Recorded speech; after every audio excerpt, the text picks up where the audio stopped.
Assalamualaikum warahmatullahi wabarakatuh. Perkenalkan, nama saya Vivi Silawati SST SKM MKM. Pada kesempatan ini, saya akan memberikan materi perkuliahan tentang biostatistik.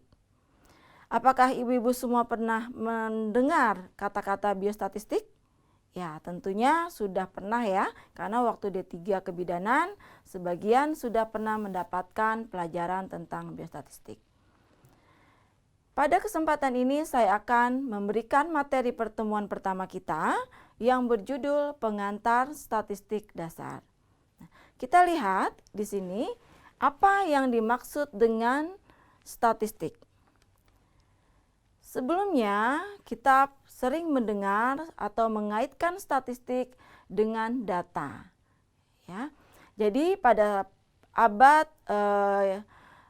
zaman Masehi, pada bangsa-bangsa Masehi seperti bangsa Inggris, mereka sudah mengumpulkan data statistik yang digunakan untuk keperluan pada saat pajak, mengumpulkan pajak, kemudian pada saat perang, kemudian untuk mendapatkan data tentang hasil pertanian, bahkan pertandingan atletik. Nah, pada masa kini, dengan terus berkembangnya zaman, manusia sudah menggunakan data-data untuk memberikan informasi atau meneropong secara jauh tentang data yang diperlukan untuk keperluan dalam dunia pekerjaan mereka. Nah, karena kita adalah tentang kebidanan, tentunya data-data yang kita kumpulkan terkait dengan data kesehatan atau data kebidanan. Kita lihat di sini bahwa pengertian statistik diambil dari kata state, ya, yang berarti adalah negara atau pemerintah. Kata statistik ditemukan dalam Domesday yang merupakan kumpulan hasil survei yang dilakukan oleh Raja William. Nah, pada saat itu digunakan untuk keperluan menarik pajak atau wajib militer bagi para pemuda yang ada di negara Inggris. Statistik kemudian berkembang tidak hanya sebagai suatu kumpulan data, namun juga digunakan untuk menginterpretasikan sekelompok data sehingga bisa menjadi suatu informasi untuk kita bisa melakukan perencanaan atau implementasi dari permasalahan yang ada. Suatu penelitian yang melakukan pengumpulan data juga memerlukan bantuan statistik. Nah, pada kesempatan ini, statistika akan kita perlukan sekali pada saat kita akan mengolah data penelitian kita. Sehingga nanti ibu-ibu semua pada pertemuan berikutnya akan kita pelajari bagaimana cara mengolah data serta menampilkan hasil data yang sudah kita olah. Statistik merupakan a body of technique yang digunakan untuk memperoleh pengetahuan yang diteliti dari informasi yang tidak lengkap. Jadi setelah data-data kita kumpulkan, data itu bisa kita tarik kesimpulan menjadi suatu informasi bagi seorang peneliti. Nah, di sini kita lihat bahwa statistik itu merupakan beberapa kumpulan kegiatan. Nah, tentunya waktu D3 dulu, ibu-ibu semua sudah pernah melakukan yang namanya pengumpulan data. Nah, apakah ada yang belum pernah melakukan pengumpulan data? Ya, pada saat waktu D3 yang tidak mengerjakan karya tulis ilmiah, mungkin belum pernah melakukan pengumpulan data. Jadi hanya sampai kepada membuat proposal. Bagi yang belum, nanti kita akan coba bagaimana kita melakukan pengumpulan data untuk data-data penelitian kita. Ya. Nah, selanjutnya apa lagi Ibu-ibu setelah data kita kumpulkan?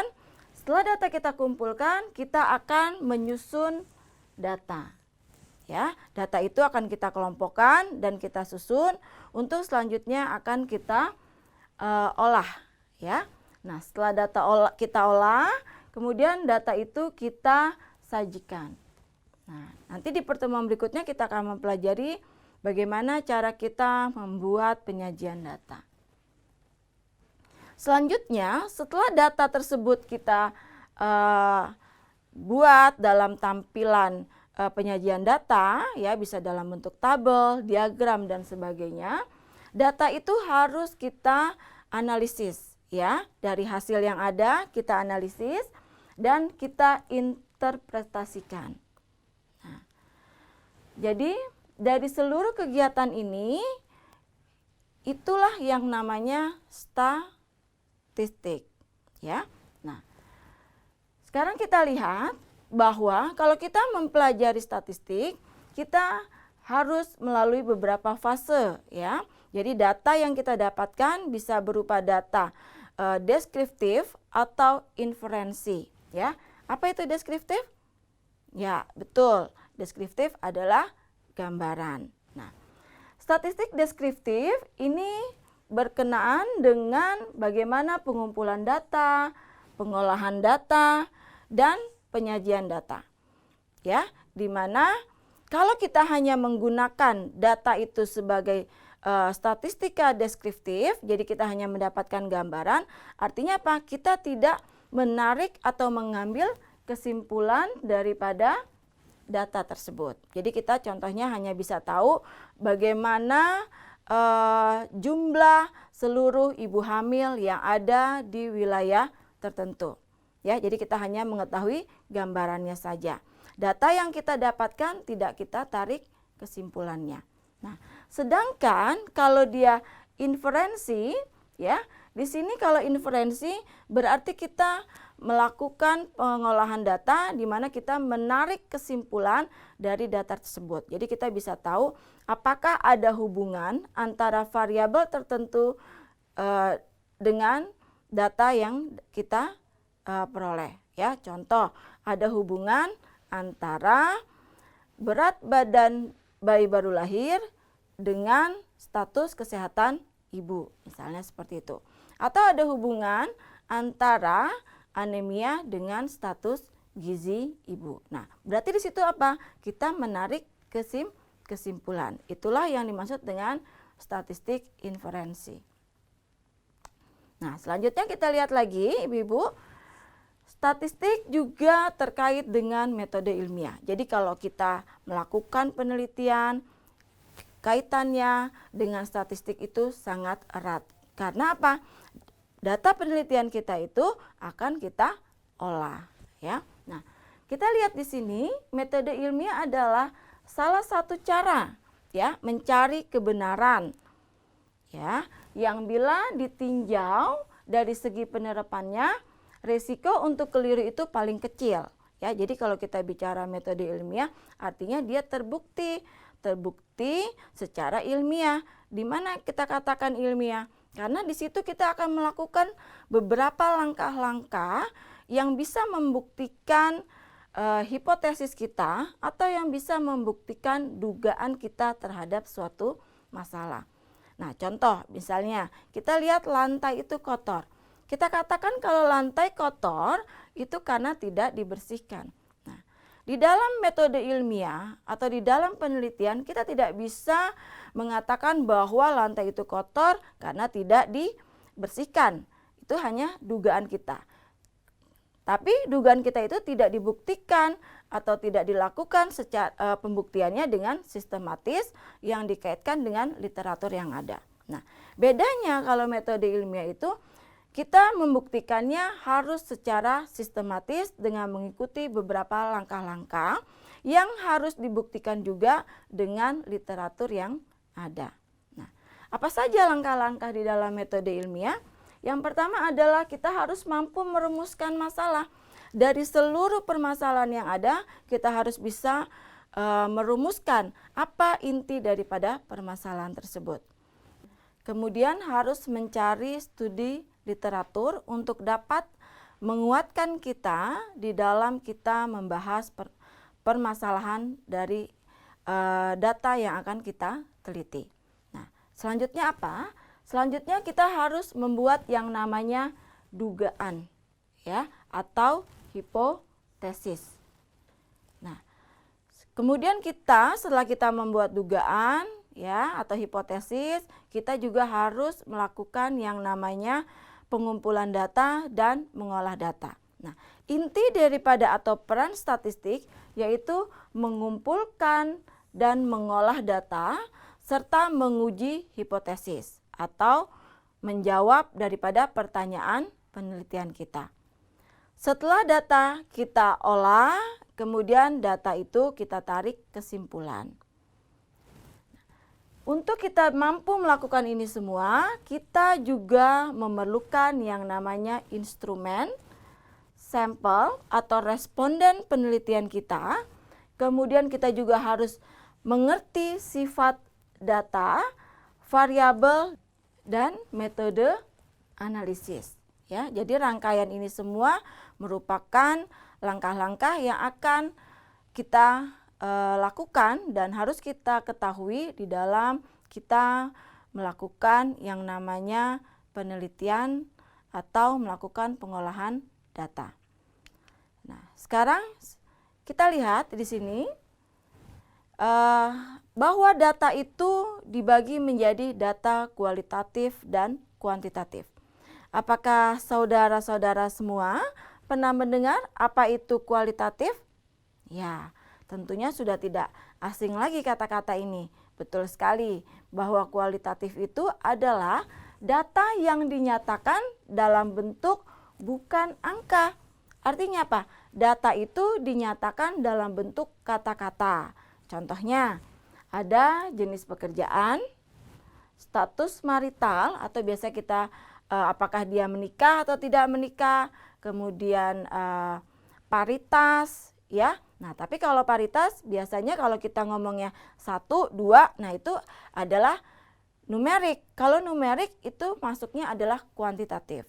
Jadi kalau kita bicara kualitatif, bila ada pertanyaan paritas, kita menjawabnya primigravida atau multigravida.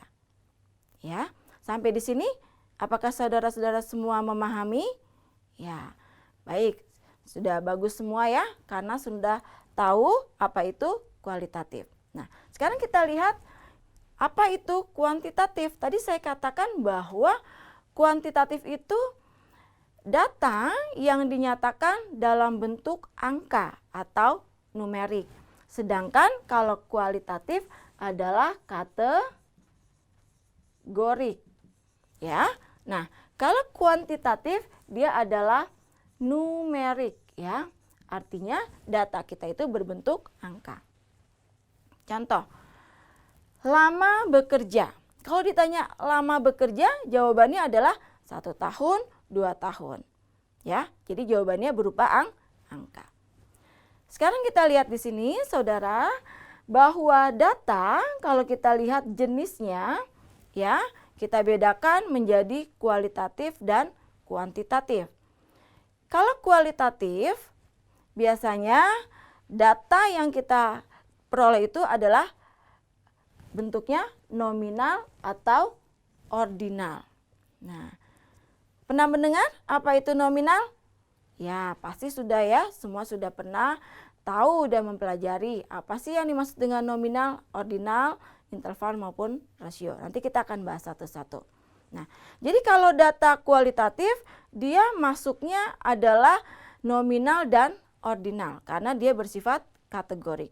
Tetapi kalau sudah kuantitatif dia masuknya kepada jenis data interval atau rasio. Jadi skala ukurnya interval atau rasio. Sedangkan kalau kualitatif skala ukurnya nominal dan ordinal. Nah, sampai sini apakah saudara ada yang ingin bertanya? Ya, jika ada yang ingin bertanya silakan ditulis dulu.